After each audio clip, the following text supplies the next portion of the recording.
अगस्त में सूबे में अच्छी बारिश हुई तो किसानों ने खेत में धान की रोपनी शुरू की और रोपनी का परिणाम हुआ कि राज्य में करीब 93% तक धान की रोपनी हो गई है। लेकिन सितंबर में मानसून का कहर एक बार फिर से किसानों पे बरपता हुआ दिखाई दे रहा है।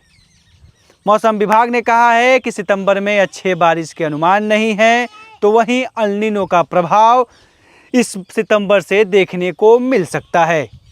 अब इस बीच में किसान के पास क्या है ऑप्शन और क्या कुछ सोच रहे हैं खेती को लेके, या रबी सीजन की खेती को लेके, या अभी जो फसल खेत में जो धान की पौधे लगे हुए हैं उसको लेके, और यही सब कुछ समझने और जानने के लिए हम पहुंच गए हैं कैमूर ज़िले के बेरा गांव में, और जहां पे बातें होंगी किसानों से। तो एक क्या नाम है सर आपका? लवकुश सिंह नाम पड़ेगा। लोकेश जी, अगस्त में रोपनी तो हो गई जी फसल की स्थिति आप देख ही रहे हैं। जी। अब क्या सितंबर का जिस तरह से सितम लग रहा है, कितना लग रहा है कि सितंबर के सितम से धान की फसल बच जाएगी? धान का फसल तो बचना नामुमकिन है, क्योंकि अभी तक से बारिश हुआ नहीं है, न कोई व्यवस्था भी है। नहर का भी पानी सूख चुका है। अभी बारिश होगा तो नहर का पानी भी आ जाएगा हम लोग के यहाँ। यही सब है। कितने बीघा खेती किए हैं? हम तो वही 22 बीघा का किए हैं तो खेती। 22 बीघा में कितनी पानी पहुंच पा रहा है और कितने की क्या स्थिति? पानी एकदम नहीं पहुँच पा रहा है। 22 बीघे का हाल एकदम वही हाल है, एकदम सूखा है। यही हाल है? हाँ, यही हमारा ही तो है। दिखाइए इस खेत को। हाँ और ये बताने के लिए खेत काफ़ी है कि स्थितियाँ काफ़ी संतोषजनक नहीं है। तो ये ऐसी स्थिति है जी। रोपनी अगस्त में आप लोग कर लिया था। हाँ, अब क्या हाँ, करेंगे? अब रबी सीजन के बारे में कुछ सोच रहे हैं, किसी को बचाने के बारे में कुछ सोच? अब इसी को बचाने के बारे में सोच रहे हैं। पानी भी नहीं है और मशीनें हैं जो लेयर भी भाग रहा है। पानी पीने के लिए हमको लग रहा है भविष्य में, आने वाला भविष्य में, यही 2-4-5 साल में पानी पीने के लिए दिक्कत हो सकता है। धान बचाना तो दूर की बात है। धान बचाना दूर की बात है, पीने के लिए पानी मिल जाए वही बहुत बड़ी बात है। अब क्या देख रहे हैं सर, कैसे चलेगा ज़िंदगी? क्या करेंगे, जिंदगी किसी तरह पार होगा। जलवायु परिवर्तन जिस तरह से हो रहा है पिछले 3-4 सालों से, लगातार बारिश का जो समय सारणी है उसमें लगातार बदलाव हुए हैं, बदलाव होता रह रहा है। जब कभी धान होता है तो जब फसल काटने का टाइम आता है तो बारिश होता है। गेहूं में भी वही स्थिति है, हम लोग कुछ समयों से देख रहे हैं। कुछ नया खेती के बारे में सोच रहे हैं कि कुछ अलग करने के बारे में, या क्या कुछ? क्या सोचेंगे, ये आगे गया हार जाता, यही से हमनी के आगे बढ़े के बा। कुछ नया खेती के बारे में नहीं सोच रहे कि मान लीजिए सरकार करे मक्का लगाइए, या केले खेती, या बागवानी में जाइए, या सब्जी खेती, तमाम चीज़ों की बातें कर रही है। क्या लग रहा है चीज़ें आपके पास पहुंच रही हैं? ना ही कहाँ पहुँचता। किसान सलाहकार आते हैं? किसान, हाँ, वो लोग आते जाते हैं लेकिन देते कहाँ हैं। अच्छा सर, आप ये बताइए, डीजल अनुदान की बातें चल रही हैं, तो डीजल अनुदान, मान लीजिए डीजल उधर से सिंचाई उचाई करेंगे तो अनुदान की बातें हैं, कुछ हो रहा है कि नहीं? कहाँ होता जी? भरे हैं, आवेदन दिए थे क्या? कैसे सिंचाई कैसे कर रहे हैं? सिंचाई तो ये बिजली से होला। बिजली से होता हाँ, डीजलों से होला, बिजलियों से होला। है? दोनों से, डीजलों से होता है। तो अभी तक से डीजल उजल से किए कि नहीं? कई बार इसमें आई इधर, आप इधर आ जाइए। कई बार भइल बा तो का करे के मिली तब तो वो डीजल जो अनुदान ब्लॉक मिला कि पर नहीं? गइला पर। हाँ, कई बार हुआ है। हम लोग फार्म भी अप्लाई किए हैं, लेकिन फार्म अप्लाई करने से इतना कागजात मांगा जाता है कि हम लोग दे नहीं पाते हैं।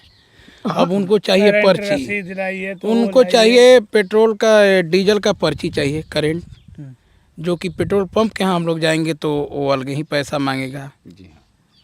तो हम लोग कहाँ से दे पाएंगे? क्यों पैसा मांगे? जितना का करवाई उतना नहीं, अब बता रहे हैं, हम लोग जा रहे हैं, ला रहे हैं। अभी हम लोग 5 लीटर ला दिए, तो हम लोग अभी कोई गया घर का गया जाके पेट्रोल पर लेते चला आया, पर्ची नहीं लिया। ये लोग अब इस समय का पर्ची का ज़रूरत इन लोग का नहीं है। अभी हम लोग कल किए और फार्म भरे तो 15 दिन बाद पर्ची का ज़रूरत हो जाता है, तो पर्ची मिल नहीं पाता है। करंट रसीद उनको चाहिए, करंट रसीद भी चाहिए उनको, हर चीज़ चाहिए। बहुत सारा। क्या नाम है बहुत आपका? सारा। देखिए, मेरा नाम देवेंद्र कुमार पांडे है और बेरा गांव से सटा हुआ मेरा गांव है, और दोनों आसपास से सटे हुए गांव हैं। पड़ोसी गांव है, सिया पोखर मेरा गांव है। देखिए, किसानों की समस्या यहाँ बहुत जटिल है। सबसे पहली बात यह है कि देखिए, सरकार की तरफ से जो यहाँ माने सुविधा मुहैया कराया गया, उसके लिए मैं बता दूँ कुछ नहीं है। किसानों के लिए जीरो है, ग्राउंड लेवल पे जीरो है।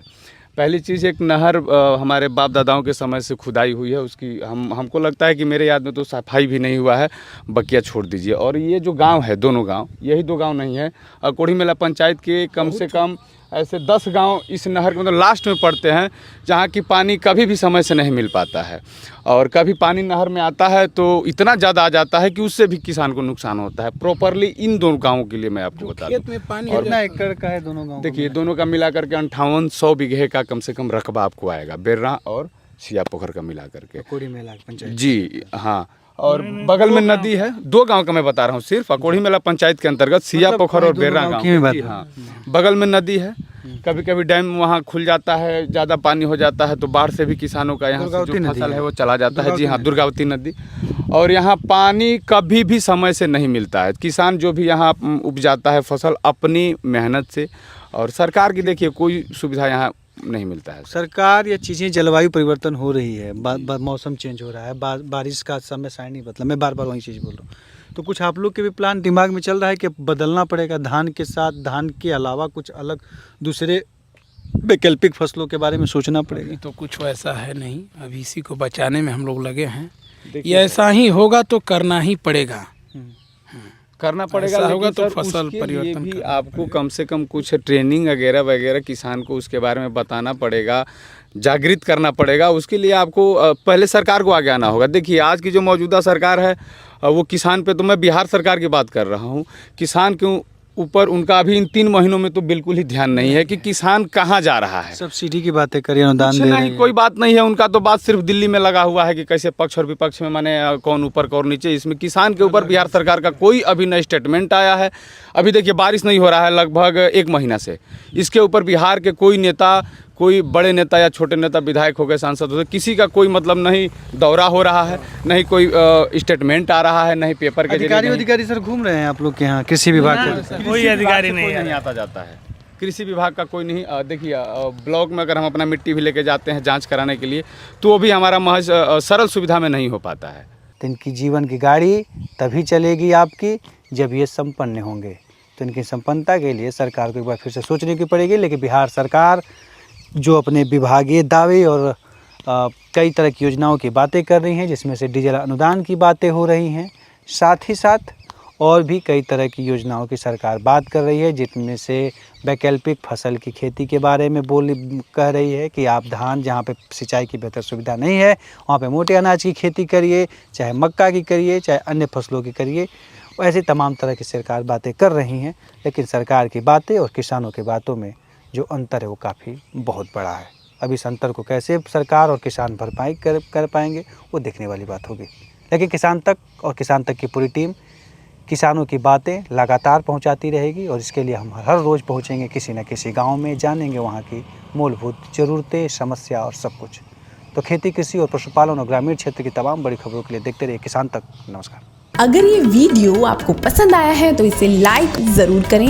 अगर चैनल अभी तक सब्सक्राइब नहीं किया है तो कर लें, और नोटिफिकेशन पाने के लिए बेल आइकन भी दबा दें।